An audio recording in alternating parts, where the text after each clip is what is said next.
Traffic stops were the worst part of night patrol.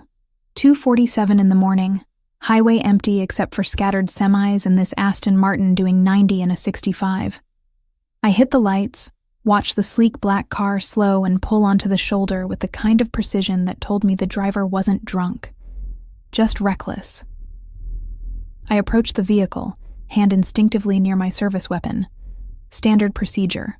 3 years on the force taught me that nothing about a traffic stop was ever truly standard. The window rolled down before I reached it.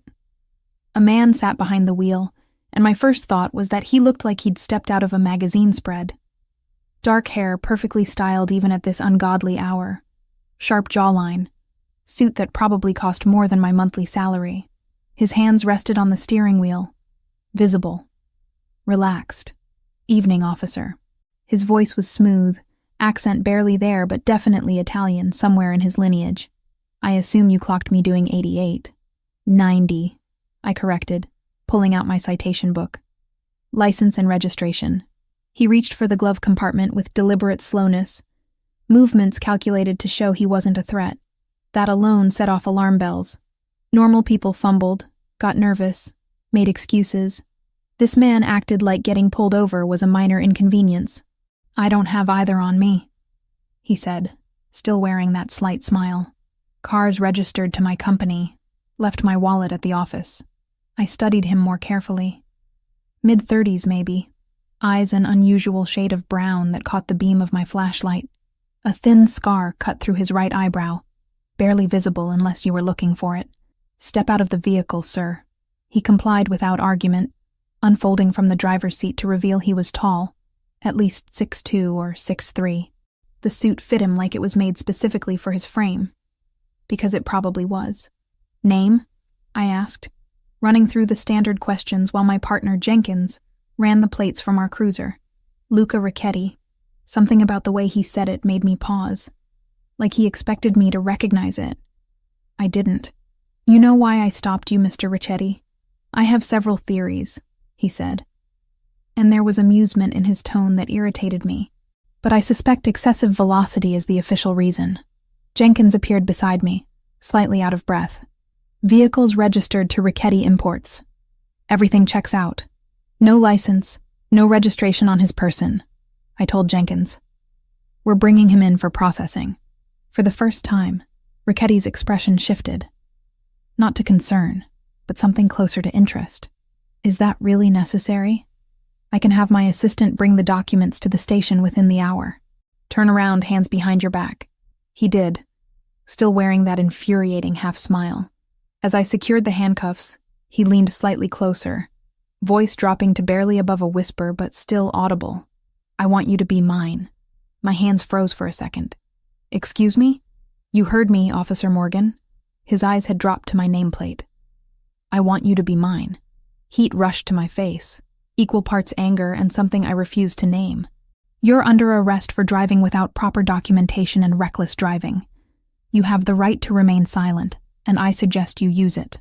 Jenkins took his other arm, shooting me a confused look. We led Ricchetti to the cruiser, and I was hyper-aware of every eye in the vicinity watching. A truck driver had pulled over to watch the scene. Someone across the highway had their phone out, probably recording. Perfect. Just perfect. At the station, processing took all of 20 minutes. Ricchetti sat in the holding area looking completely at ease, like he spent every Tuesday night in police custody. He answered every question with polite accuracy, never losing that calm demeanor. Captain Reed emerged from her office, took one look at him, and her expression went carefully neutral. That was my second warning sign. Reed had been on the force for 23 years. Nothing rattled her. Officer Morgan, Jenkins? My office, now. We left Ricchetti with Officer Davis and followed Reed into her cramped office. She closed the door with more force than necessary. Do you know who that is? She asked without preamble. Luca Ricchetti, I said.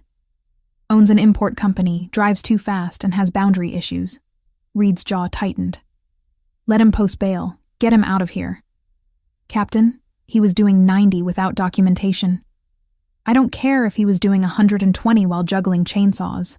Process the citation and let him go. Jenkins and I exchanged glances. Reed wasn't the type to let anyone slide, regardless of money or connections. Is there something we should know? I asked carefully. Just do it. And Morgan, stay away from him. That's an order, not a suggestion. 30 minutes later, a lawyer in a suit that probably cost more than my car showed up. Bail was posted. Ricchetti walked out of holding looking exactly as composed as when he'd walked in. He paused at the front desk where I was finishing paperwork. Thank you for your service, Officer Morgan. I'm sure we'll see each other again soon. I sincerely doubt that, Mr. Ricchetti. That smile again, the one that made my stomach do something complicated. We'll see. He left. I went home.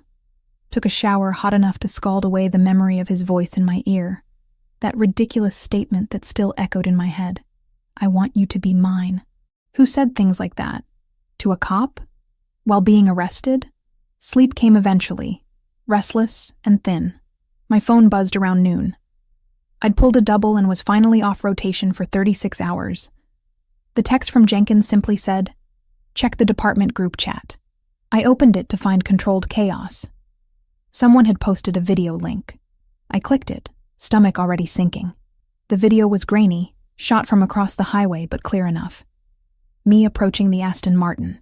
Me cuffing Ricchetti. The angle didn't capture audio, thank God, but the comments underneath were already speculating about who he was, what he'd done. One comment caught my eye. That's Luca Ricchetti. My cousin works port security, says he basically runs half the docks. I was about to close the app when my doorbell rang. I wasn't expecting anyone. Through the peephole, I saw a delivery man holding an enormous bouquet of white roses. At least 3 dozen, arranged with the kind of artistry that screamed expensive. I opened the door. I think you have the wrong address. Olivia Morgan? He checked his tablet. That's me, but I didn't order.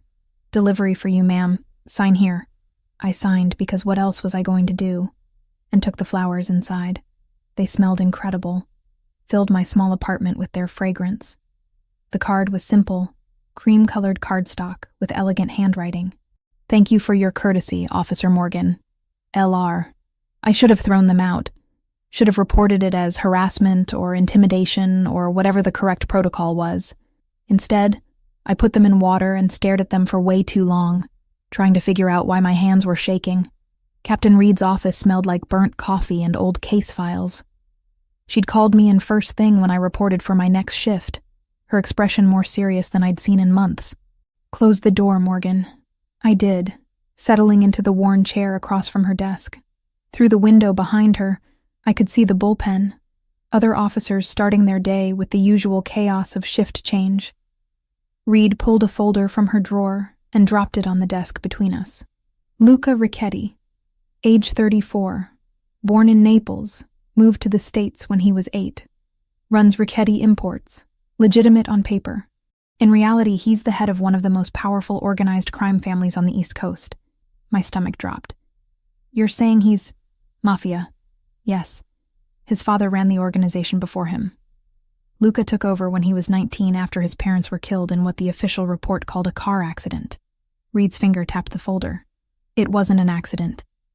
Rival family took them out. Luca consolidated power within 6 months and has held it ever since. I thought about the man in the tailored suit, the way he'd smiled when I cuffed him. That calm, almost amused demeanor suddenly took on a different weight. He's been under federal investigation 3 times, Reed continued. Nothing's ever stuck. He's careful, insulated, doesn't get his hands dirty directly. Why are you telling me this? Reed leaned back in her chair, studying me with those sharp eyes that missed nothing. Because I need you to understand the situation.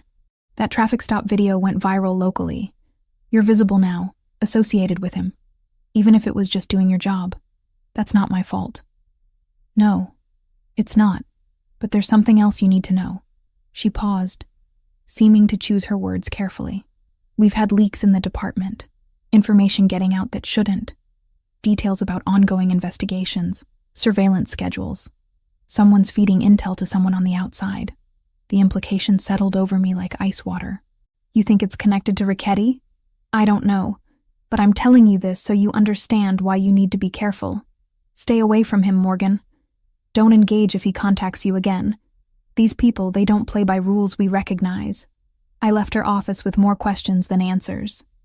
The folder's contents burned into my memory. The bullpen felt different now, like I was seeing everyone through new eyes. Who was the leak? Was it someone I worked with every day? Jenkins caught up with me at my locker. Everything okay? Reed looked intense. Just routine follow-up on the Richetti stop. I kept my voice neutral. Nothing serious. He nodded, accepting it, and headed out for patrol. I watched him go, hating that I was suddenly suspicious of everyone. The next 3 days were tense and uneventful. I kept checking over my shoulder, expecting something to happen, but nothing did. Life continued. I worked my shifts, went home, tried to sleep. Then the coffee shop happened. I stopped at my usual place on 4th Street before my morning shift. I'd been going there for 2 years, knew the staff by name, had my order memorized by everyone who worked the counter. Luca Richetti was sitting at a corner table with a newspaper and an espresso. He looked up as I entered, and that slight smile appeared. "Officer Morgan, what a pleasant coincidence." "Is it?" I kept my voice flat, moved to the counter without acknowledging him further.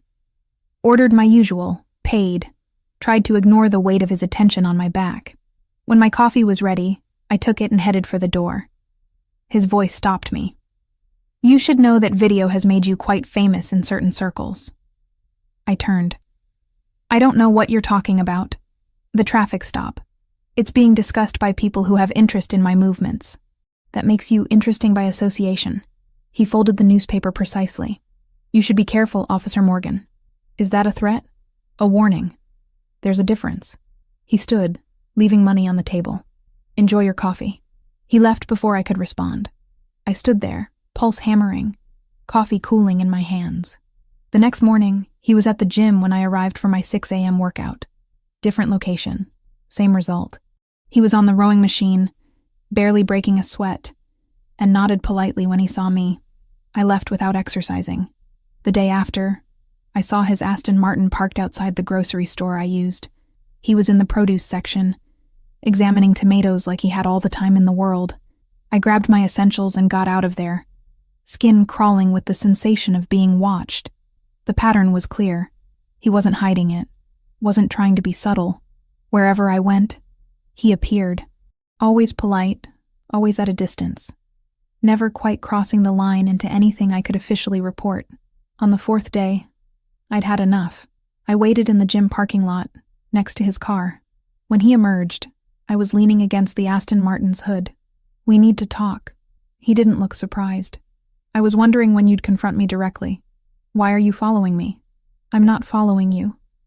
I'm simply existing in the same spaces you frequent. It's a free country." That infuriating smile again. "But since you asked, I think we should have a conversation about your safety." "My safety is fine." "Is it?" He moved closer, not threatening, but suddenly I was aware of how much bigger he was. "That video put you on a radar you don't understand. The Yamaguchi family has been trying to move into my territory for months.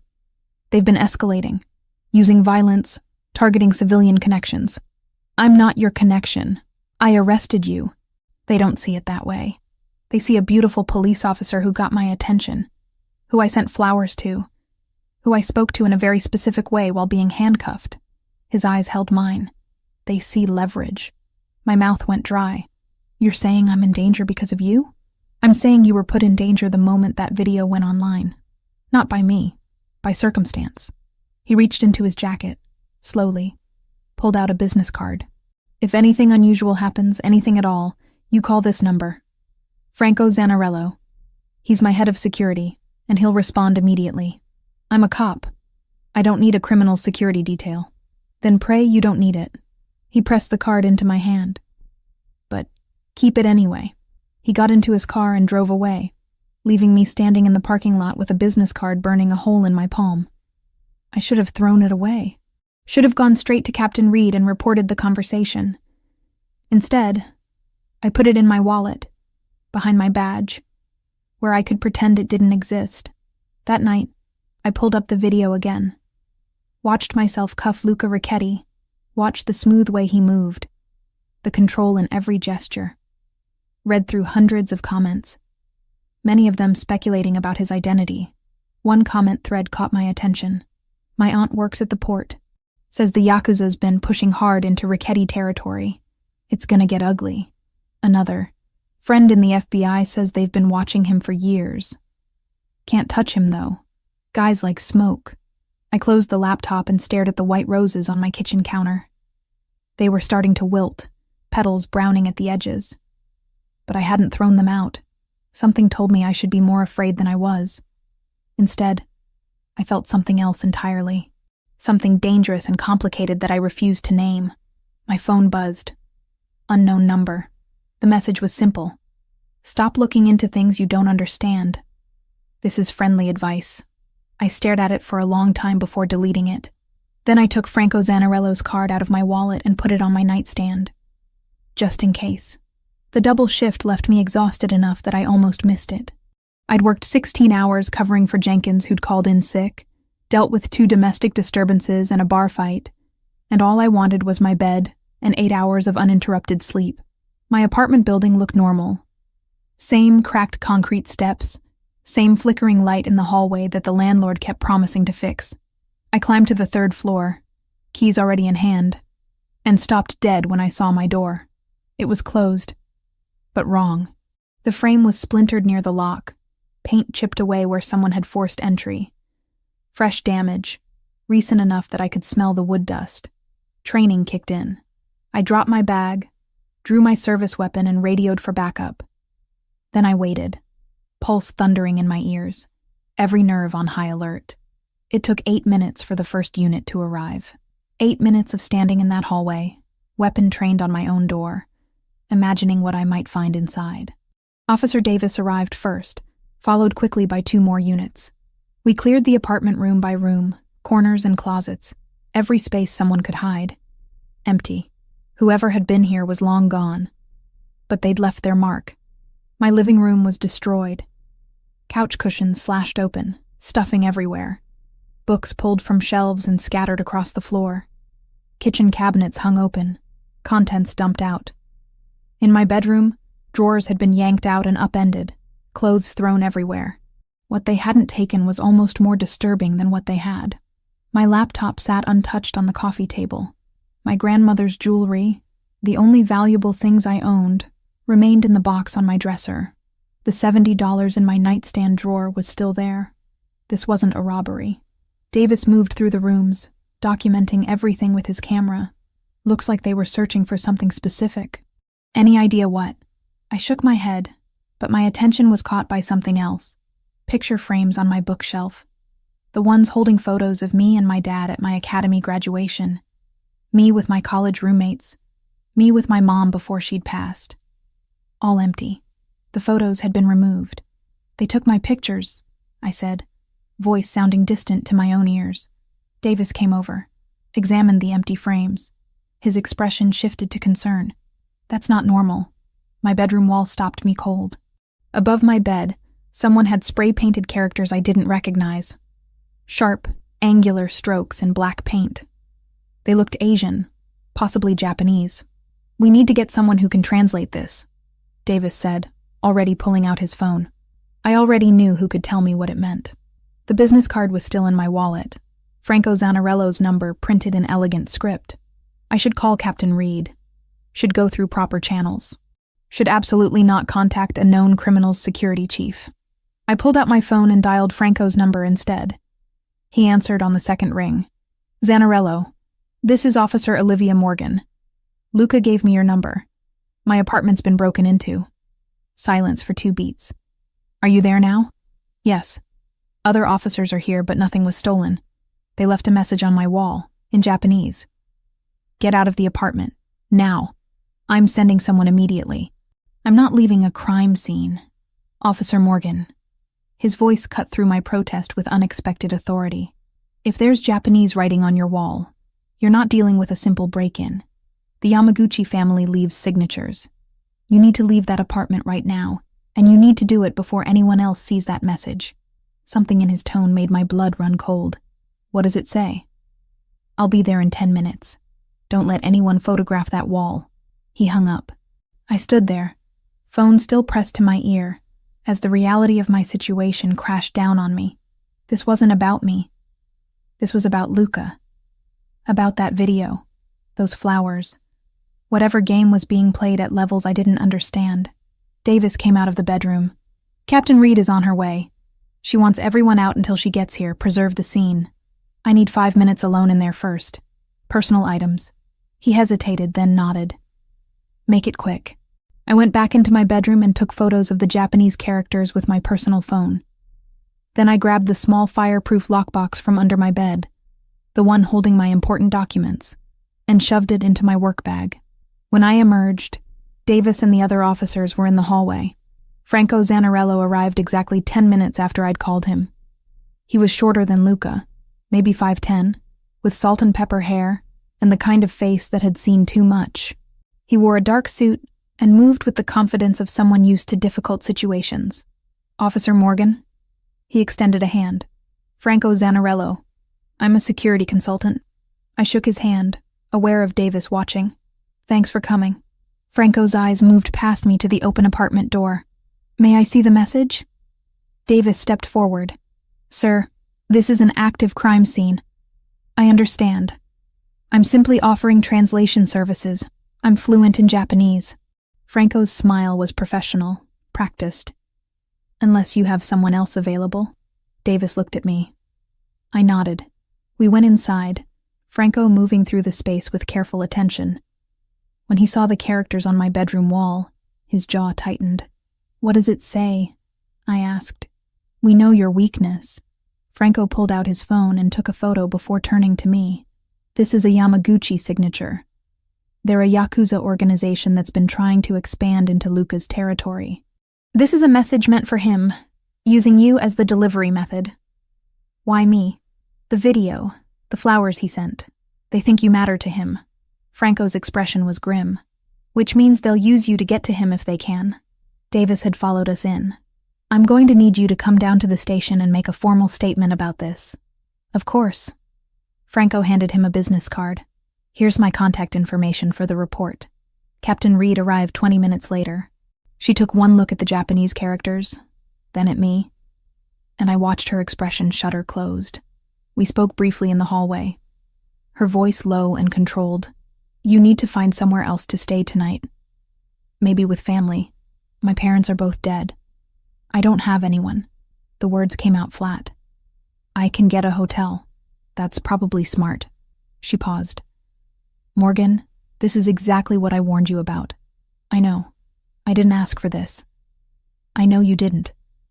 But it's happening anyway. She looked back at my ruined apartment. Take a few days. We'll call it personal leave. Get your head straight. Figure out your next move. After she left, I stood in the hallway with my work bag and no idea where to go. My phone buzzed. Franco's number. Luca would like to speak with you. Would you be willing to meet? I don't think that's a good idea. Officer Morgan, with respect, good ideas left the building when the Yamaguchi broke into your home. Luca can offer protection. He can also explain exactly what you're dealing with. I should have said no. Should have hung up, found a hotel, dealt with this through proper channels. Where? Franco gave me an address. An hour later, I was pulling up to a warehouse in the industrial district. Not what I expected. 2 men in dark suits met me at the entrance, patted me down professionally but not invasively, and led me inside. The warehouse had been converted into something elegant and unexpected. Exposed brick walls, modern furniture, soft lighting. Luca stood near floor-to-ceiling windows overlooking the water, hands in his pockets, staring out at the city lights. He turned when I entered. Thank you for coming. I know you didn't have to. Your man said you could explain what's happening. I can. Sit, please. He gestured to a leather couch. Can I get you something? Water? Coffee? Answers would be great. A slight smile. Direct. I appreciate that about you. He settled into the chair across from me. The Yamaguchi family is one of the largest Yakuza organizations in Japan. 3 years ago, they decided to expand into the United States. They chose the East Coast, specifically territories that I control. Control, I repeated, through illegal activities. Through business, some of which falls outside legal boundaries, yes. I won't insult you by pretending otherwise. He leaned forward slightly. They've been pushing aggressively, targeting my legitimate operations, disrupting supply chains, using violence against associates. 2 months ago, they killed 3 men who worked for me, not criminals, dock workers with families. I thought about my empty picture frames. And I'm caught in this because of a traffic stop? Because of a video that showed me speaking to you in a way that suggested interest? Because I sent you flowers, which confirmed that interest? The Yamaguchi see weakness in attachment, in caring about anything beyond power. His eyes held mine. They think you're my weakness now. They'll try to use you to hurt me. I'm not your weakness. I barely know you. That won't matter to them. The perception is what's dangerous. He stood, moved to a table where Franco had laid out several photographs. This is what they do to people they perceive as leverage. He held up one photo. I looked away after 2 seconds. The image would haunt me anyway. I don't need to see that. You do, actually. You need to understand the kind of people you're dealing with. This isn't petty crime, Officer Morgan. This is organized violence with no regard for innocence or law. I stood up, needing movement. So what am I supposed to do? Hide? Run? Quit my job? You're supposed to let me protect you. Absolutely not. Then at least let Franco install security at your apartment. Cameras, reinforced locks, a panic system linked directly to my people. Your people are criminals. My people are effective. His voice sharpened with frustration. Your police department can't protect you from this. They don't have the resources or the understanding of how the Yamaguchi operate. I do. We stared at each other across the room. He was right, and I hated that he was right. Enhanced security only, I finally said. No guards, no surveillance detail, no further contact between us. You keep your distance, I keep mine, and eventually they'll lose interest. You don't know them like I do. Then I'll learn fast. Franco appeared in the doorway. I can have a team at her apartment within the hour, full installation by morning. Luca looked at me. That acceptable? I nodded. 2 days later, when I felt brave enough, Luca showed up at my door himself. It was late, past 11, and I'd been staring at my freshly painted bedroom wall for an hour. Franco's team had removed the Japanese characters, patched the damage, made everything look normal again. But I couldn't unsee those words. The knock was soft. I checked the new security monitor, another addition from Franco's team, and saw Luca standing in my hallway holding takeout bags. Against every instinct screaming at me to leave the door closed, I opened it. I brought dinner, he said. I thought you might not have had time to eat properly. The smell of garlic and tomato hit me, and my stomach reminded me I'd survived on coffee and protein bars all day. I stepped aside to let him in. He set the bags on my kitchen counter, moving with the same careful grace I'd noticed that first night. Italian, I hope that's acceptable. Why are you really here? Because 2 days ago, you experienced something traumatic, and I'm partially responsible for that. Because I wanted to check on you personally. He started unpacking containers. And because I think we should talk, really talk, about what happened to me when I was 19. About what it's like to live in this world. About why I do what I do. I sat down at the counter. He served food onto plates, found forks in my drawer without asking where things were, and sat across from me. My father was a good man, he began. Hard, but fair. He ran his organization like a business, avoided unnecessary violence, took care of people. When I was 19, the Rossi family decided they wanted our territory. They killed both my parents on a Sunday afternoon. Car bomb. I was supposed to be in that car too, but I'd stayed late at the warehouse. I listened. Food forgotten. I had a choice. Walk away, let the family fall apart, start over somewhere clean, or take control, become exactly what my father had been. His fingers traced the rim of his water glass. I chose the latter. Not because I wanted power, but because 30 families depended on the organization for their livelihood. Because walking away would have meant more bloodshed as everyone fought over the vacuum. You could have gone to the police. The police couldn't prove anything. The Rossi family was very careful. And by the time I'd consolidated power, I was too deep to extract myself without massive casualties. He met my eyes. I'm not asking for forgiveness or understanding.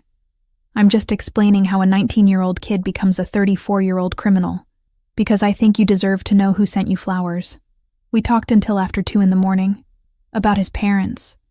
About my father who died responding to a domestic violence call when I was 15.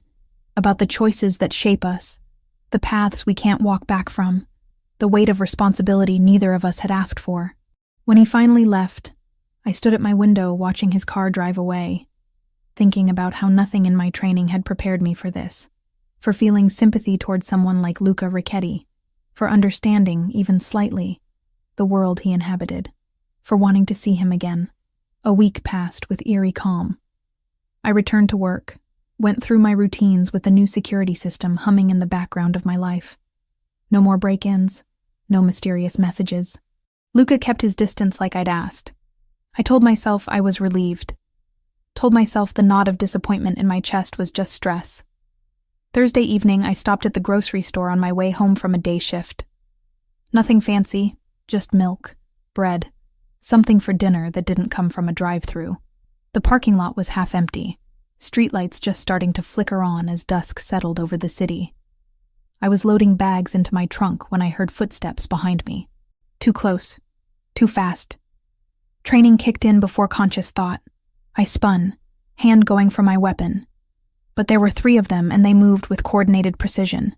The first man grabbed my arm. Asian, maybe late 20s, tattoos visible at his collar.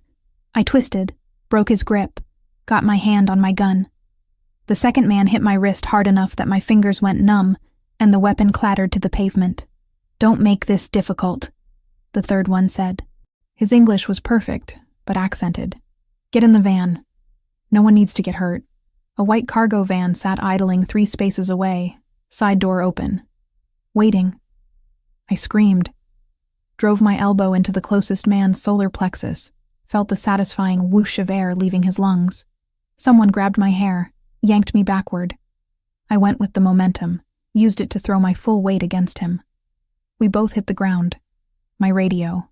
I slapped at my belt, found it, managed to hit the emergency button before someone kicked it out of my hand. The device skittered under a car, red light blinking. They were dragging me toward the van when headlights blazed across the parking lot. A black SUV came around the corner too fast, tires screeching. It slammed to a stop between me and the van.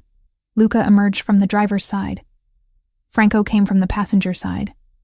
Both moved with lethal purpose. What happened next lasted maybe 30 seconds but felt like an hour. Franco hit the first man with something that looked like practiced brutality, efficient and brutal. Luca grabbed the one holding me, and I watched him transform into someone I hadn't seen before. The violence was controlled, but absolute. He broke the man's grip on me with a move that left him screaming. The third attacker pulled a knife. Luca disarmed him so fast I barely tracked the motion, then put him on the ground with his knee on the man's spine. "Touch her again, and I'll kill every member of your organization starting with you." Luca's voice was empty of emotion, cold in a way that raised every hair on my body. Tell Tanaka this was his only warning. Franco zip-tied 2 of them to a light pole. The third was unconscious. Luca turned to me and his expression shifted, the coldness evaporating into something like concern. "Are you hurt?" I couldn't answer. My hands were shaking, adrenaline crashing through my system. I watched him wipe blood off his knuckles with a handkerchief, watched Franco secure the scene with mechanical efficiency, and realized I'd just seen exactly what kind of man Luca Ricchetti really was when pushed. Sirens wailed in the distance. My emergency signal had gone through. "We need to go," Franco said. "Police will be here in 2 minutes. I'm not leaving. I'm a cop. You need to come with us right now." Luca's hand on my arm was gentle despite everything I'd just witnessed. "Those men will tell the police anything that serves them. You were attacked. You defended yourself. We happened to intervene. But if you stay, this becomes complicated in ways that put you in more danger." "Luca," Franco's voice held warning. 60 seconds. Please." Luca's eyes held mine. "Trust me for the next hour. After that, you can call whoever you want, report whatever you need to. But right now, I need to get you somewhere safe. I should have stayed. Should have waited for backup, filed reports, done everything by the book. Instead, I got into his SUV. He drove fast, but not recklessly, taking turns that suggested he knew exactly where he was going. Franco sat in the back, on his phone, speaking in rapid Italian. My police radio sat on my belt, silent now, probably being discussed by every unit in the vicinity. Where are we going? My property. It's secure. Luca's knuckles were white on the steering wheel. I'm sorry. I had people watching, but they moved faster than we anticipated. You had people watching me? Yes. I told you I would protect you. He glanced over. Are you injured? Did they hurt you? Bruises. Nothing serious. I pressed my palms against my thighs to stop them shaking. How did you know to come? My people saw them setting up. Called it in. Franco and I were 15 minutes away. We got lucky. Lucky. I'd just been almost kidnapped in broad daylight. Had watched Luca break someone's arm without hesitation. And we were calling it lucky. The property was 30 minutes outside the city, hidden behind gates and walls that screamed private. The house itself was unexpected. Modern architecture, clean lines, floor-to-ceiling windows overlooking manicured grounds. Not the Gothic mansion I'd imagined. Inside was even more surprising. Minimalist furniture, expensive but understated. Art on the walls that looked original. Everything carefully curated, but somehow still feeling lived in. Franco disappeared down a hallway after a brief conversation in Italian with Luca. We were alone in a living room that probably cost more than my annual salary. Sit, Luca said, guiding me to a leather couch. I'm going to get the first aid kit. I don't need... Your arm is bleeding. I looked down. He was right. One of them must have caught me with the knife. A shallow cut through my sleeve. I hadn't even felt it happen. Luca returned with a kit that would put a small hospital to shame. He sat beside me, rolled up my sleeve with careful hands, cleaned the wound with efficiency that spoke of experience. His touch was surprisingly gentle. This is going to hurt, he warned before applying antiseptic. It did. I hissed through my teeth but didn't pull away. He worked in silence, bandaging the cut with practiced precision. You've done this before, I observed. Yes. Occupational hazard in my line of work. He finished, sat back. That should hold until you can get it properly looked at. I can't believe you had people following me. I can't believe you're surprised. He stood, moved to a cabinet, and poured amber liquid into 2 glasses.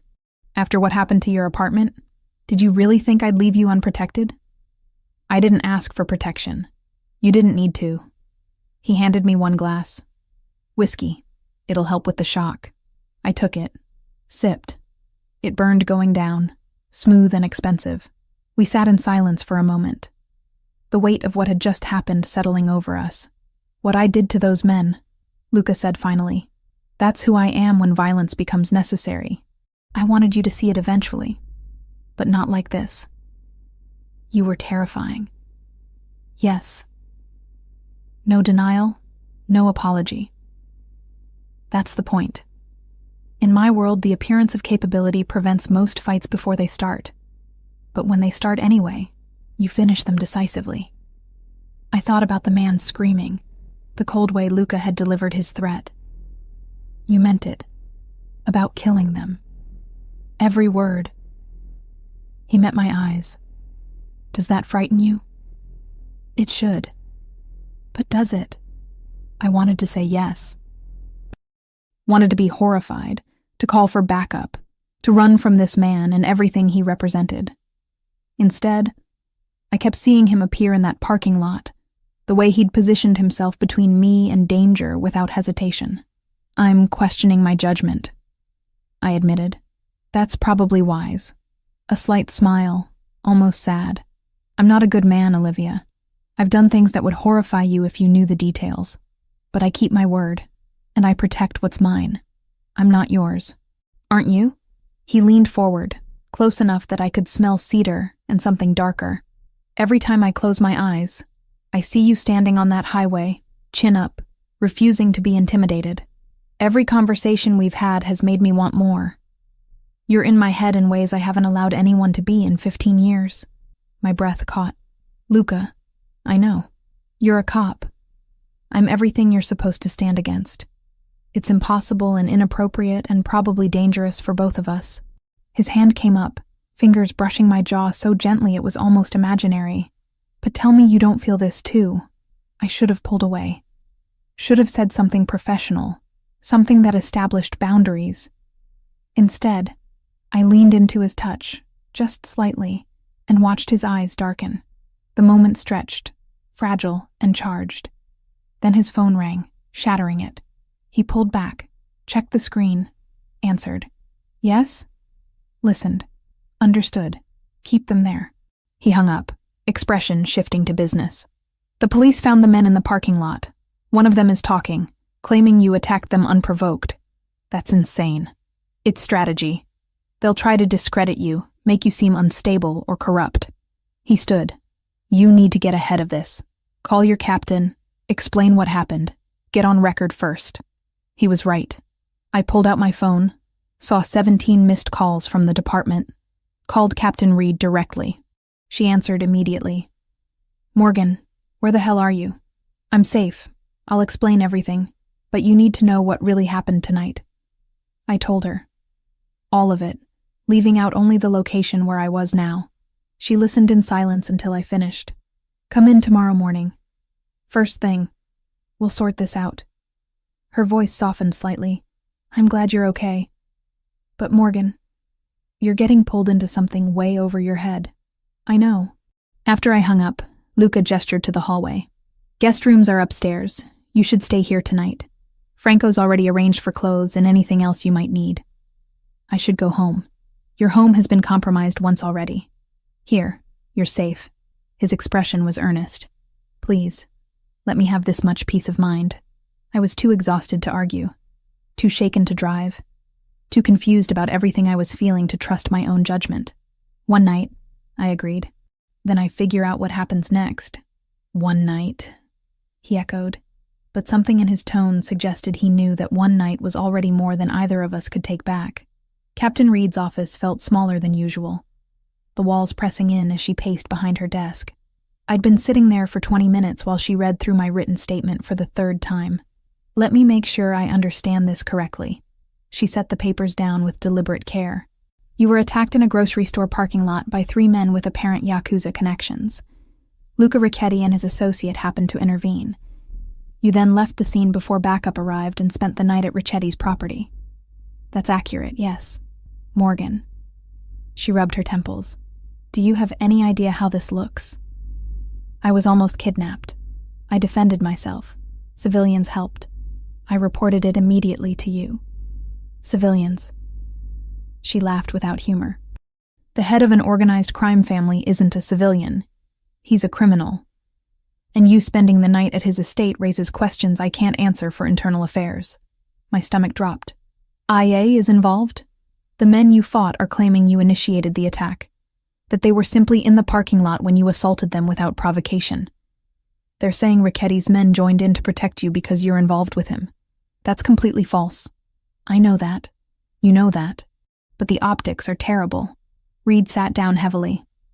I have to put you on administrative leave, Morgan. Effective immediately. It's not a punishment, it's protocol while we sort through this mess. Captain, please. It's already decided. Turn in your badge and weapon. Take 2 weeks minimum. We'll reassess after Internal Affairs completes their review. Her expression softened slightly. I believe you. But I need you away from this situation before it gets worse. I left the station feeling hollow. My badge and gun sat in Reed's desk drawer. 27 years old, and my career was potentially circling the drain because I'd done nothing wrong, except exist in the same orbit as Luca Ricchetti. My phone rang as I reached my car. Unknown number. Officer Morgan? A male voice, vaguely familiar. This is Detective Kyle Bennett. We met briefly at the station last month. I work Organized Crime Division. I remember. What can I do for you? I heard about what happened last night. I wanted to check in, see if you're okay. He paused. Also wanted to ask if you've been staying at the same address. For report purposes, something felt off about the question. I'm staying with friends temporarily. Why? Just updating our files. The Yamaguchi situation is active. We want to make sure we can reach you if needed. Another pause. Are you staying at Ricchetti's property? Warning bells went off. Why would you assume that? Just asking. Word travels fast in our division. His tone was casual, but the question wasn't. Listen, if you need anything, or if you want to talk about what you've observed around Ricchetti, my door's open. Sometimes civilians get caught up in situations they don't fully understand. I appreciate the concern, detective, but I'm handling it. I hung up, skin crawling. Something about that conversation felt wrong. The way he'd asked specifically about Luca's property. The casual probe about what I'd observed. 2 days dragged by. I stayed at my apartment despite Franco's warnings, but I was hypervigilant. Every sound was a threat. Every car that drove past was suspicious. I wasn't sleeping, barely eating, jumping at shadows. On the 3rd day, I gave up and went back to the station to collect some personal items from my locker. The building felt alien now, like I was visiting somewhere I no longer belonged. Officers I'd worked with for 3 years suddenly found reasons to be elsewhere when I appeared. I was leaving through the side entrance when I noticed Detective Bennett in the parking lot, standing beside his car, phone pressed to his ear. Something about his posture made me pause in the doorway, out of sight. No, she's not staying there anymore. Back at her apartment. His voice carried across the pavement. I confirmed it this morning. Yes, the one on Oak Street. Pause. I don't know her schedule. I'll find out. Ice flooded my veins. I pulled back into the building, heart hammering. He was feeding information about me to someone. Someone who wanted to know my location, my routine, the leak Reed had mentioned. It was Bennett. I needed to tell someone, but who? Reed was already dealing with IA breathing down her neck. And I had no proof beyond overhearing half a conversation. My phone buzzed. Franco. Officer Morgan, I need you to listen carefully. We have intelligence that suggests another attempt will be made on you. Soon, possibly within the next 48 hours. How do you know this? We have sources inside the Yamaguchi organization. They're planning something bigger this time. More public, meant to send a message to Luca. I thought about Bennett in the parking lot, confirming my location. I think there's a leak in my department. Someone's feeding them information about me. Silence for 3 seconds. That would explain how they knew your schedule at the grocery store. Can you identify who? Detective Kyle Bennett, Organized Crime Division. I just overheard him on the phone confirming where I'm staying. Get somewhere public immediately. Stay visible. I'm sending a car to your location. Franco's voice was tense. Don't go home. Don't go anywhere isolated. Understood? Understood. I drove to a busy cafe downtown, one with cameras and crowds. Ordered coffee I didn't drink and sat near the window where I could watch the street. 30 minutes passed. An hour. My phone rang. Captain Reed. Morgan, where are you right now? Downtown. Why? There's been an incident at the precinct. Shots fired in the parking lot. Multiple casualties. Her voice was strained. I need you to stay wherever you are. Do not come here. What happened? It looks like a coordinated attack. They were waiting for shift change. Maximum personnel in the lot. She paused. Bennett's dead. 3 other officers wounded. My stomach twisted. Bennett had been dirty, feeding information to the Yamaguchi, but he'd still been a cop. Still been someone I'd worked alongside. The waste of it all hit me harder than I expected. Did he? I couldn't finish the question. Died instantly. Multiple gunshot wounds. Reed's voice was flat. Whatever he was involved in, it got him killed. My hands went numb. The Yamaguchi? We think so. Morgan, this was about you. They were asking officers where you were, looking for you specifically. When they couldn't find you, they opened fire. Guilt crashed over me like a physical weight. People were hurt because of me. Bennett was dead, and even though he'd been dirty, he was still a cop. This was my fault. I'm coming in. No, you're not. That's exactly what they want. Reed's voice was sharp. They want you exposed. Vulnerable. You stay hidden until we figure this out. I can't just hide while people are dying. You can and you will. That's not a request, Morgan. I've already got the mayor breathing down my neck and the FBI getting involved. You being here will only make it worse. I sat in that cafe for another hour. watching police cars and ambulances scream past on their way to the precinct. News alerts started flooding my phone. 3 officers wounded, 1 dead. Suspects fled the scene. Possible gang-related violence. Franco appeared beside my table so quietly I jumped. "We need to go. Now." "How did you—" "Tracked your phone. Come on." He led me to a different SUV, this one with tinted windows and a driver I didn't recognize. We pulled into traffic, heading away from the city center. "Where are we going?" "The property. It's the only place that's truly secure right now." Franco's jaw was tight. "That attack at your precinct was a message. They're escalating because Luca won't give them what they want." "Which is what, exactly?" "Territory. 3 blocks of waterfront property worth about $40 million. Luca controls it, they want it. And they've decided the fastest way to pressure him is through you." We drove in silence for several minutes.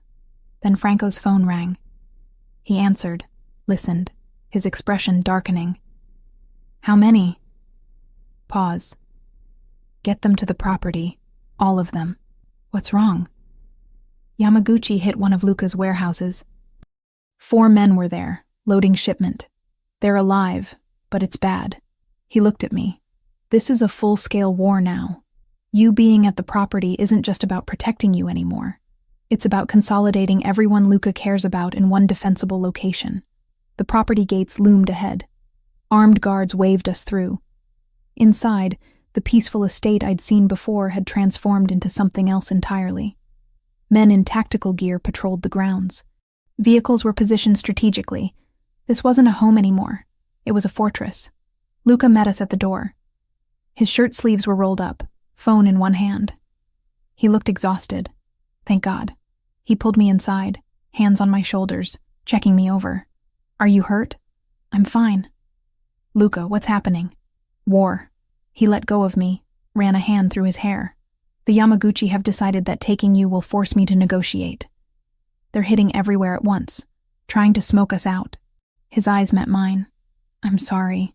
I never wanted you in the middle of this." Franco disappeared down a hallway. We stood in the foyer, the sounds of organized chaos echoing around us. "There was a detective," I said. "Kyle Bennett. He was feeding information to them. I overheard him on the phone confirming my location." "Was?" "He's dead. They killed him during the attack on the precinct." Luca's expression went cold. "They killed their own source? Maybe he stopped being useful. Maybe he wanted out." I wrapped my arms around myself. "People are dying because of me. People are dying because the Yamaguchi are animals who use violence as negotiation." He stepped closer. "This isn't your fault. It feels like it is. I know. But feelings aren't facts." He hesitated, then asked, "When you were at the precinct before the attack, were you there long?" "Just to get things from my locker." "Why?" "Because if you'd been there during shift change, you'd be dead right now. They timed it specifically." His hand cupped my face, thumb brushing my cheekbone. "You're alive because Franco's team was tracking you, because we got you out." The weight of that settled over me. I'd been minutes away from being in that parking lot, minutes from being shot like Bennett, like the other officers. "I shot someone once," I heard myself say. 2 years into the job. Domestic violence call. Guy pulled a gun on my partner. I put 2 rounds in his chest. Killed him instantly. Luca listened without interrupting. I had nightmares for months. Therapy. Reviewed the shooting 100 times. Eventually, I accepted it was clean, justified, unavoidable. But I still see his face sometimes. I looked up at Luca. "You've killed people. Multiple people. How do you live with that?" "I don't sleep well," he admitted. "And I don't pretend the weight goes away. But I remember why I did it. Who I was protecting. What would have happened if I hadn't." His voice was quiet. "Every life I've taken was in service of keeping other people alive. That doesn't make it good, but it makes it necessary." Gunfire cracked in the distance. We both tensed. Franco appeared seconds later. "Perimeter's secure. That was just warning shots. They got too close to the north fence." He looked at me. "You should be upstairs, away from windows." Luca nodded. "I'll take her up. Get everyone in position. If they're probing our defenses, they might try something bigger." We climbed stairs to the 2nd floor. He led me to what looked like a study. books lining the walls, heavy desk near the window. But he showed me a panel that opened to reveal a reinforced room behind it. Safe room. If things go bad, you get in here. Door 6 inches of steel, completely soundproof. Has its own ventilation system. He showed me how to lock it from inside. There's food, water, medical supplies, communication equipment to reach Franco directly. You've thought of everything. I've had to. He stepped back out. I need to coordinate with my people. You'll be okay here? I should have been terrified. Should have been calling Reed, demanding protection, doing everything by the book. Instead, I felt strangely calm. Surrounded by criminals and violence, I felt safer than I had in my own apartment. Luca. He turned back. After this is over, assuming we both survive, what happens to us? His expression was unreadable.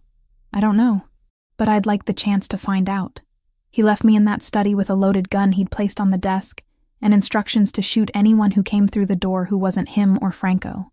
I sat there, listening to men move through the house below, preparing for war, and wondered how my life had become this, and why some part of me didn't want to go back. 3 days blurred together inside the property. Meals appeared at regular intervals brought by staff who moved like ghosts. Franco checked on me hourly with updates that told me nothing and everything at once. Perimeter secure, no movement, holding position.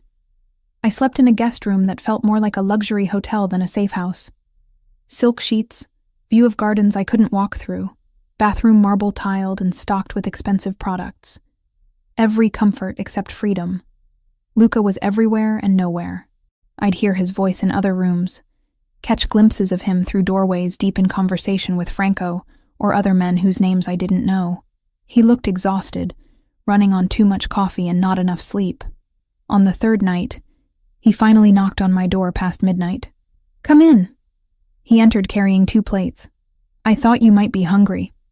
Staff went home hours ago, but I found pasta in the kitchen. The domestic gesture was so unexpected I almost laughed. You cooked? Heated up, technically. My culinary skills are limited. He set the plates on the small table by the window. Join me? We ate in comfortable silence for several minutes. The pasta was simple but good, and I realized I'd barely eaten all day. How are you holding up? He asked finally. I'm going stir-crazy. I'm not built for sitting still while other people fight battles around me. I set down my fork. What's the situation? And don't give me the sanitized version Franco's been feeding me. Luca considered this, then nodded. The Yamaguchi pulled back after the precinct attack. Too much heat from law enforcement. But they're regrouping, not retreating. My sources say they're planning something bigger. A final push to force me into giving them what they want. The waterfront property. Yes, $40 million in real estate. But more importantly, it's strategic.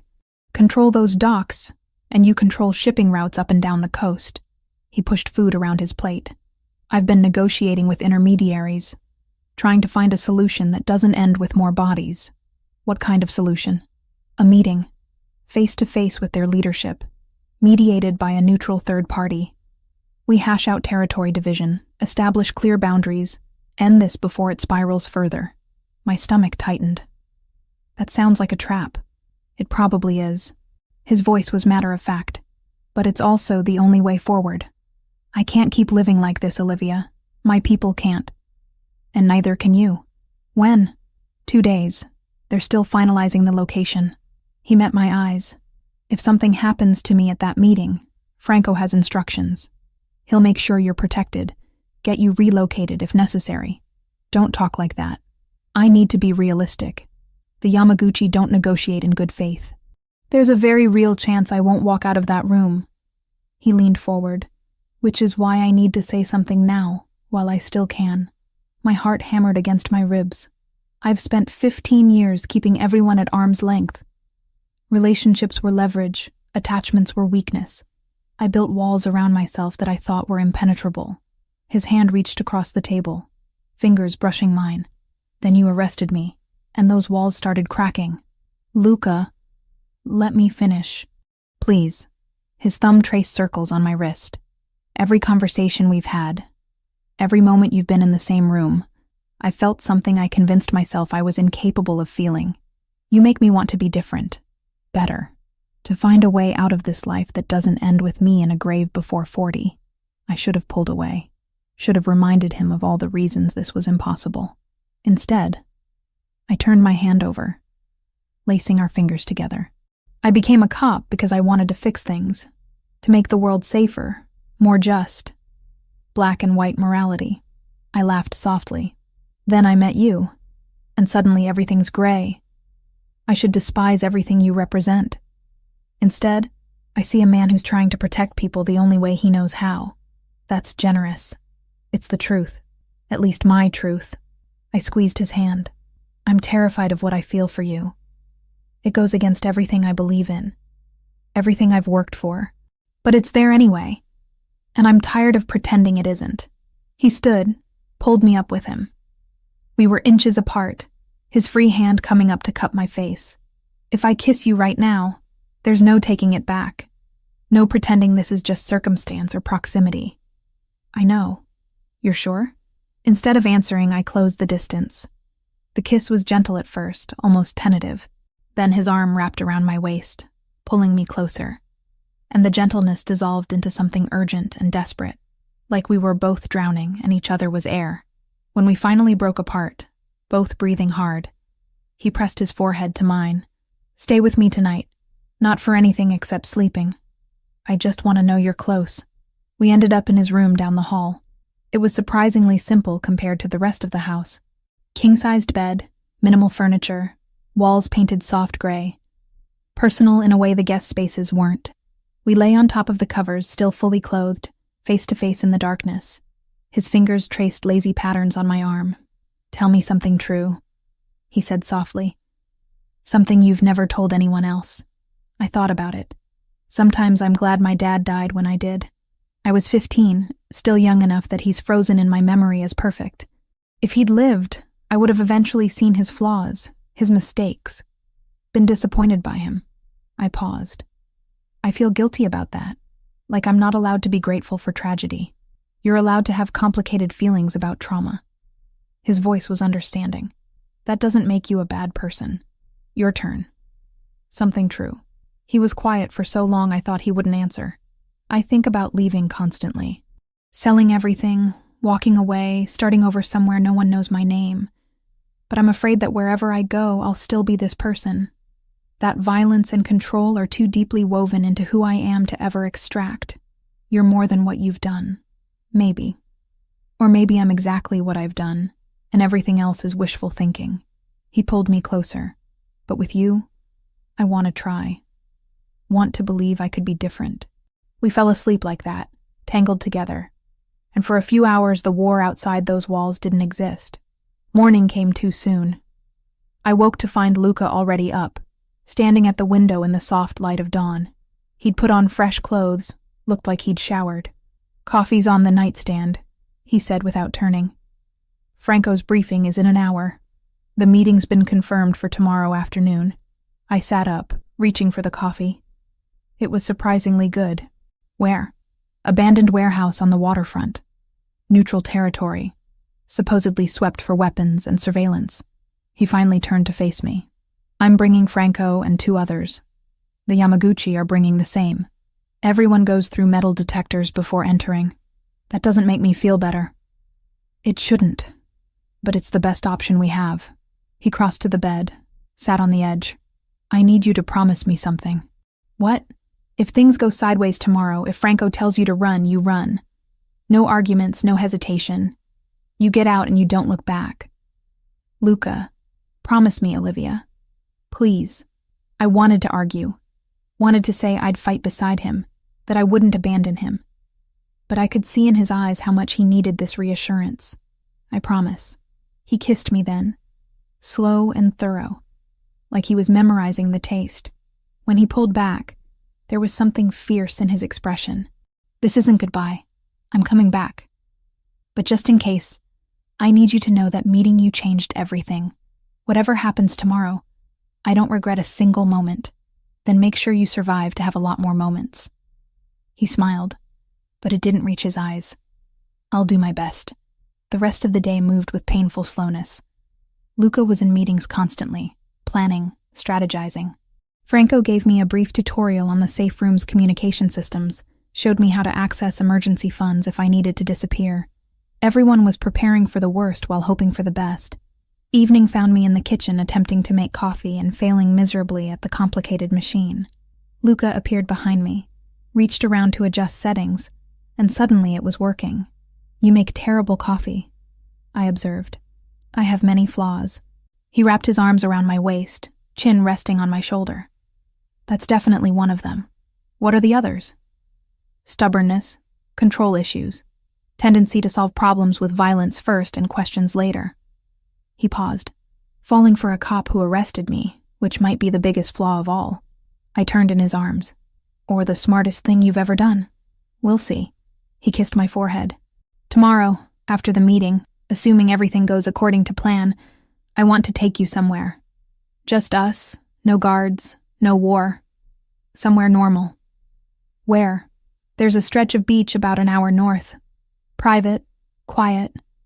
I bought the land years ago thinking I might build something there someday." His thumb brushed my cheekbone. "I want to walk on that beach with you and pretend we're just two people figuring out if this could work." "I'd like that."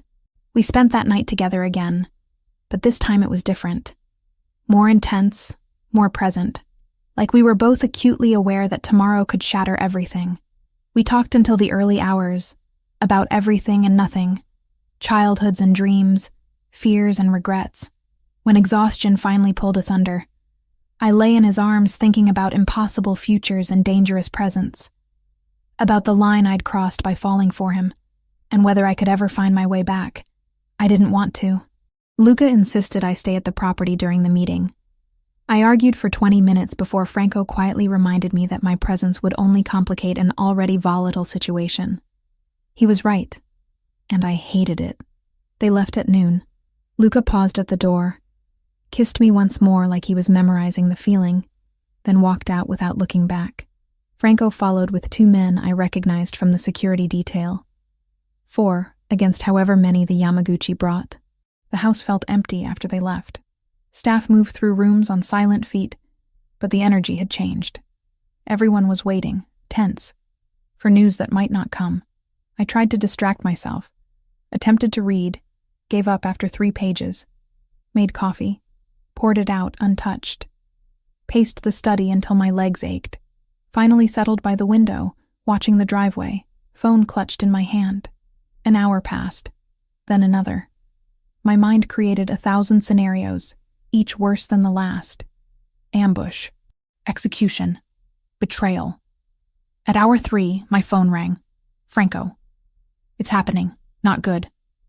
Then gunfire erupted through the speaker, and the line went dead. My heart stopped. I tried calling back. Nothing. Tried Luca's phone. Straight to voicemail. Tried Franco again. No answer. The security guard stationed outside my door knocked. "Miss Morgan, we have orders to move you to the safe room immediately." "What's happening?" "Unknown situation at the meeting location. Protocol is to secure you until we have more information."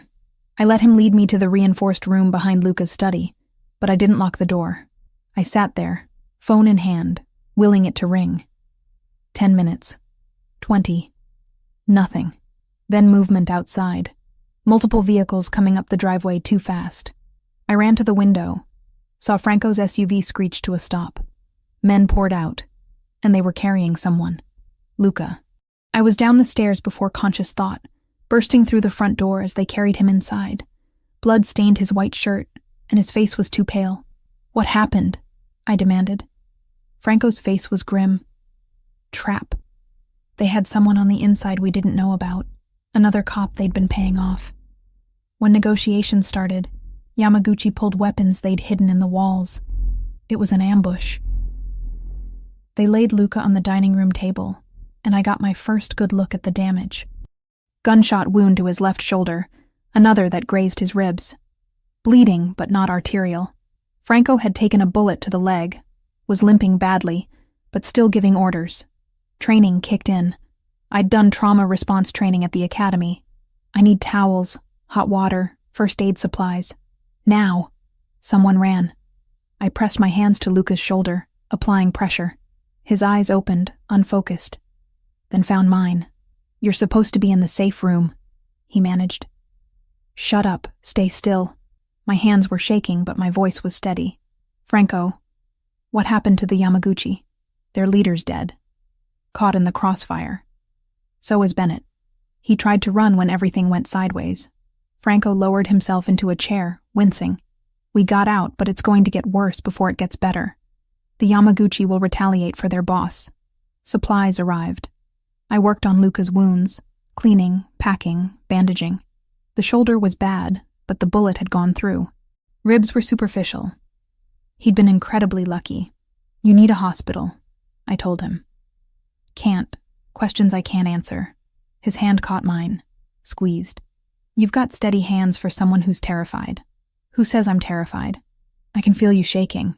"That's just adrenaline." I finished with his shoulder, moved to the rib wound. Bennett was alive? This whole time? They'd been working with someone else in the department. Another detective. Someone from narcotics. He confirmed the setup. Gave them our positions. Luca's jaw tightened. Got himself killed in the crossfire.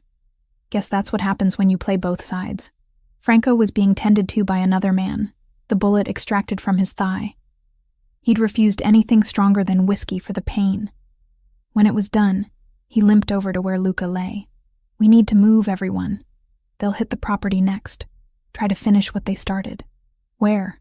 Luca asked. "The beach house. It's off the books. Secure. They don't know about it." Franco looked at me. "You're coming too. Not a request. I should have called Reed. Should have reported everything. Let proper authorities handle it. Instead, I nodded. We moved fast. Luca could walk with support. I helped him to the SUV while others loaded supplies, weapons, equipment. The small convoy left the property within 30 minutes, leaving a skeleton crew to defend what was likely about to become a war zone. The drive took an hour and a half.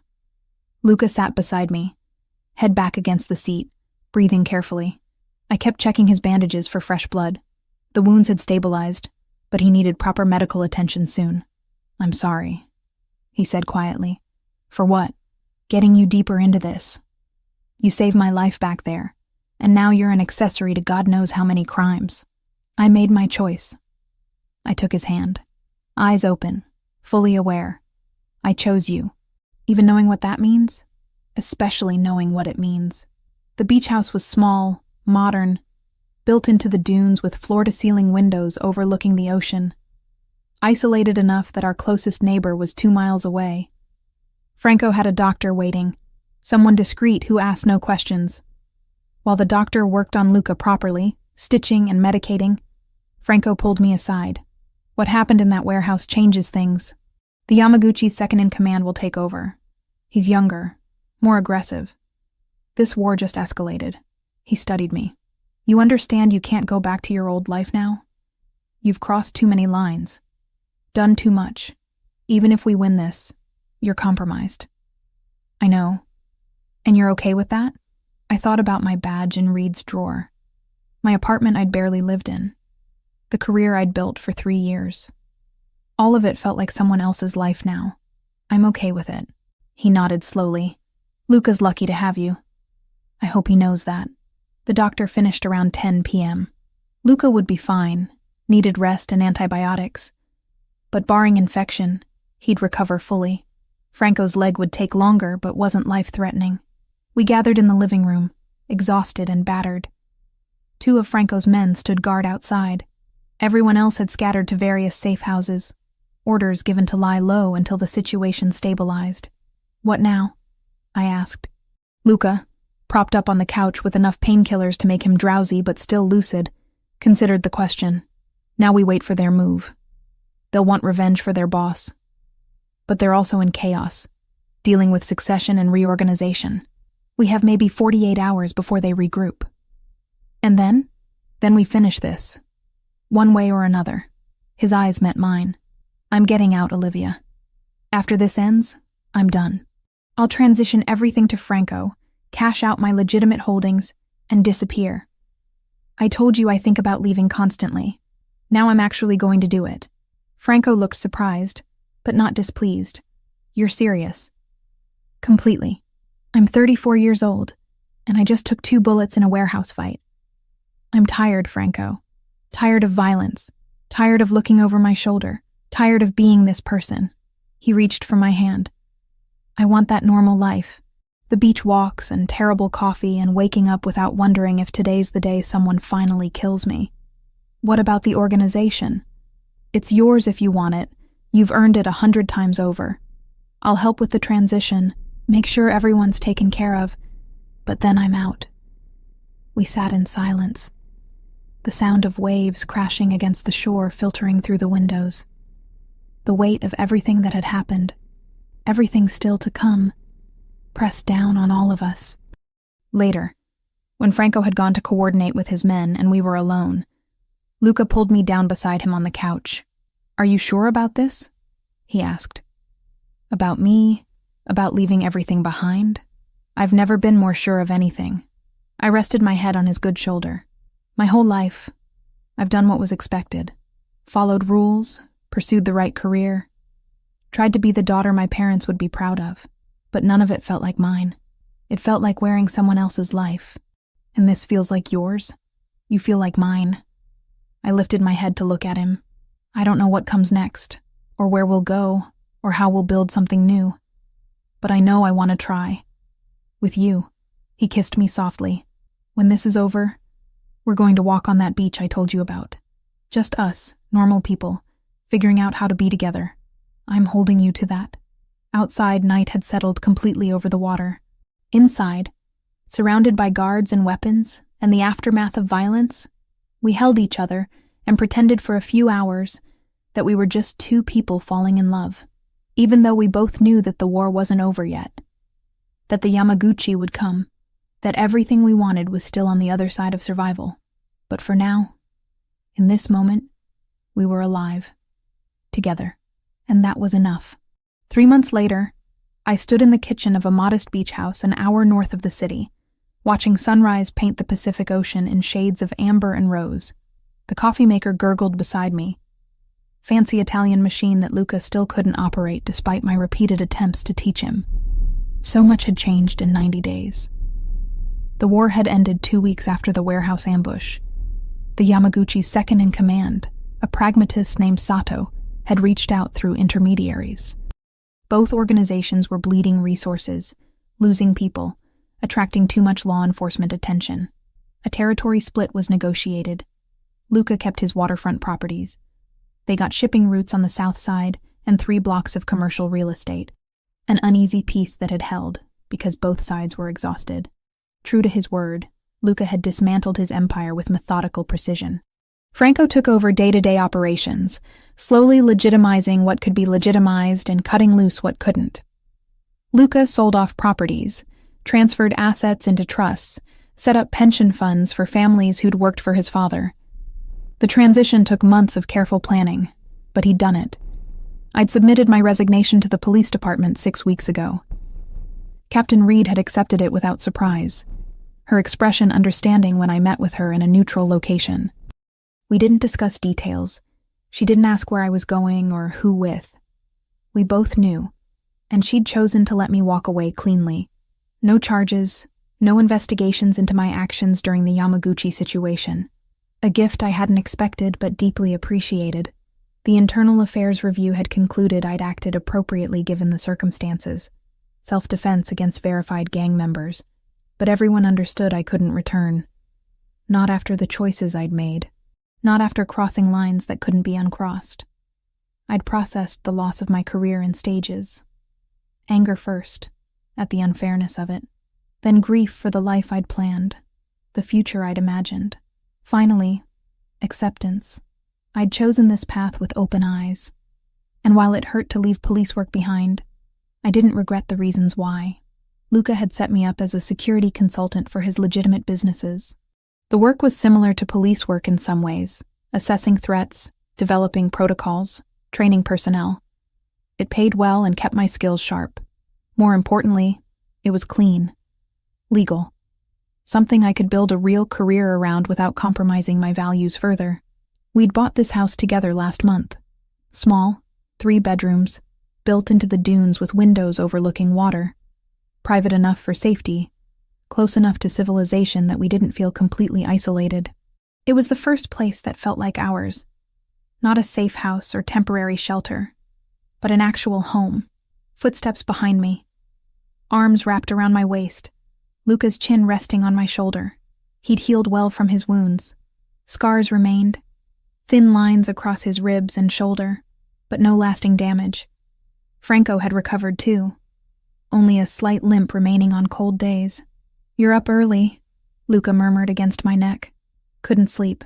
I leaned back into his warmth. Too much on my mind. "Want to talk about it?" I turned in his arms, nervous energy buzzing through me. I'd been holding this news for 2 days, waiting for the right moment. Sunrise in our kitchen felt right. "I have something to tell you." His expression shifted to concern. Should I be worried? No, but it's big. I took his hand, placed it on my stomach. "I'm pregnant." For 3 full seconds, he just stared at me. Then his face transformed into something I'd never seen before. Pure, uncomplicated joy mixed with wonder and a touch of fear. "You're sure?" Took 3 tests. All positive. I'm about 10 weeks along. I searched his face, trying to read his reaction beyond the initial surprise. "I know this isn't planned. We've only known each other 4 months. We're still figuring out how to be together, and everything's still uncertain." He kissed me, cutting off my nervous rambling. His hands cradled my face like I was something precious and fragile. When he pulled back, his eyes were suspiciously bright.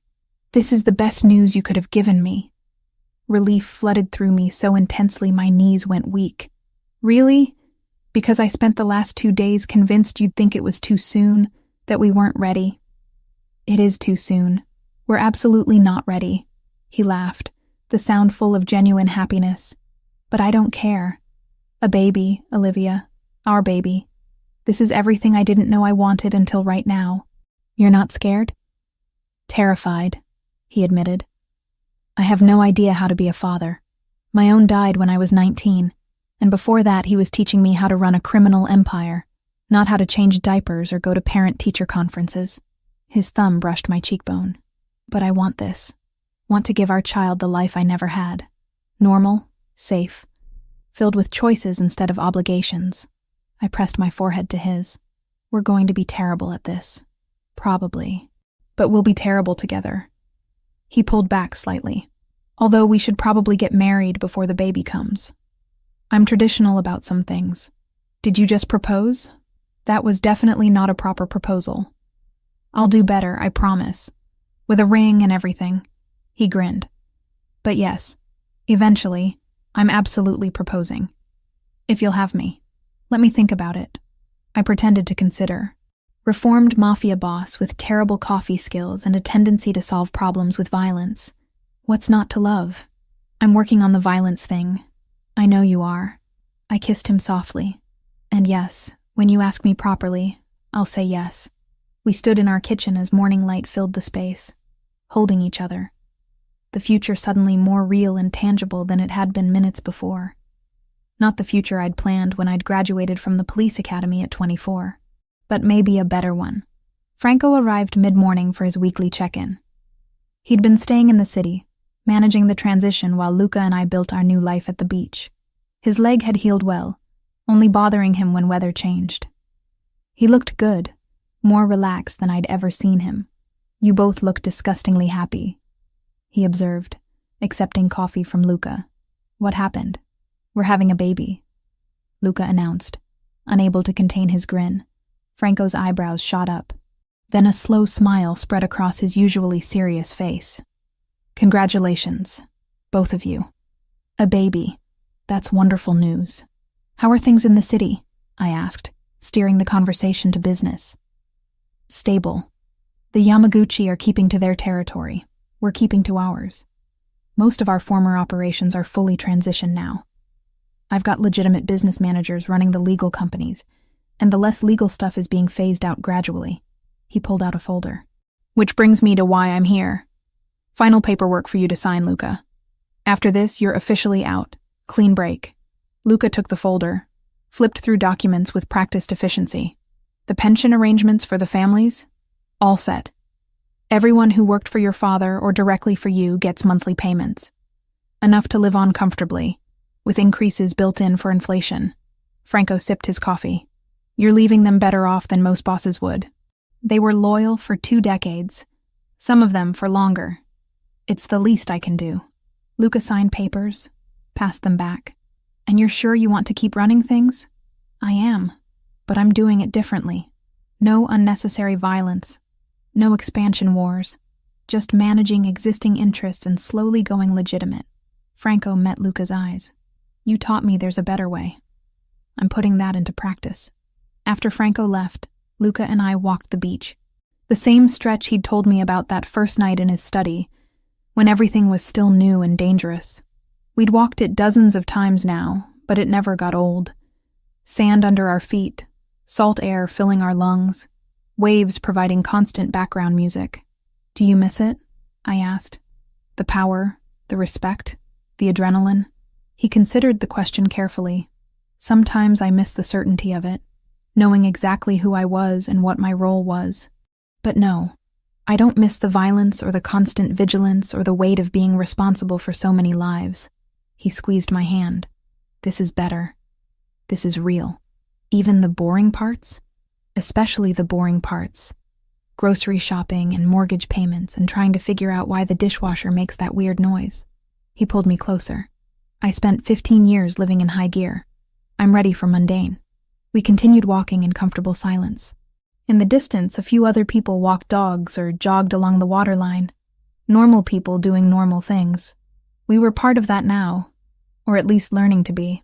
I've been thinking about the baby, I said. About what kind of parents we want to be. And I want to be honest.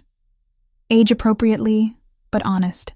About who we were, what we did, why we made the choices we made. I watched a seagull dive for fish. I don't want to lie or pretend we were something we weren't. But I also want them to understand that people can change. That mistakes don't define you forever. That's fair. Luca was quiet for a moment. I want them to have choices I never had. To pursue whatever makes them happy, not what's expected or necessary. And I want them to be kind. That's more important than being powerful or successful, says the man who used to run a criminal empire. Exactly. I know what power costs. I'd rather our kid be a good person than a powerful one. We turned back toward the house. In a few hours, I had a doctor's appointment, the first official prenatal visit. Luca was coming with me, nervous and excited in equal measure. Normal couple things, except neither of us was particularly normal. That evening, we sat on our back deck watching sunset paint the sky. Luca had attempted dinner, pasta with sauce from a jar, basic but edible. We ate while stars appeared one by one overhead. I've been thinking about names, Luca said suddenly. It's a little early for that. I know, but if it's a boy, I'd like to name him after my father. Antonio. If you're okay with that. I thought about the man in old photos Luca had shown me. Serious face, kind eyes, dead because of the world he'd inhabited. I think that's beautiful. And if it's a girl, I was thinking about your mother. What was her name? Catherine. Catherine Ricchetti. He tested it out. I like it. We're not married yet. Might be Catherine Morgan Ricchetti. I smiled. Or something else entirely. We have 7 months to decide. 7 months. He pulled me against him. This time last year, I was planning territorial expansions and managing conflicts with 3 different organizations. If someone had told me that 12 months later I'd be sitting on a deck with a pregnant cop planning baby names, I would have thought they were insane. Life's funny that way. It is. He pressed a kiss to my temple. But I wouldn't change any of it. Not the traffic stop. Not the warehouse fight, not the impossible choices. All of it led here, and here is exactly where I want to be. Later, lying in bed in our little house by the sea, I thought about the path that had brought us to this moment. From that highway at 2 a.m. to here. Every decision, every risk, every line crossed. None of it had been easy. Most of it had been terrifying. But Luca was right. This was exactly where I wanted to be. His arm tightened around me. What are you thinking about? How I arrested you 4 months ago and now we're having a baby. When you put it that way, it sounds completely insane. It is completely insane. I tilted my head to look at him, but it's our insane. And I wouldn't trade it for anything. He kissed me, slow and deep, and I tasted our future in it. Not perfect, not uncomplicated, but real and ours, and built on a foundation of choices we'd both made with open eyes. Outside, waves crashed against the shore in eternal rhythm. Inside, we held each other and dreamed about the life we were building, the baby who would arrive in 7 months, the wedding we'd plan eventually, the normal, boring, beautiful existence we'd fought so hard to claim. Morning would bring new challenges. Luca's coffee would still be terrible. I'd probably overcook breakfast while trying to read pregnancy books simultaneously. We'd argue about furniture for the nursery and whether we needed to move somewhere with better schools eventually. But tonight, in this moment, everything was perfect. And that was enough.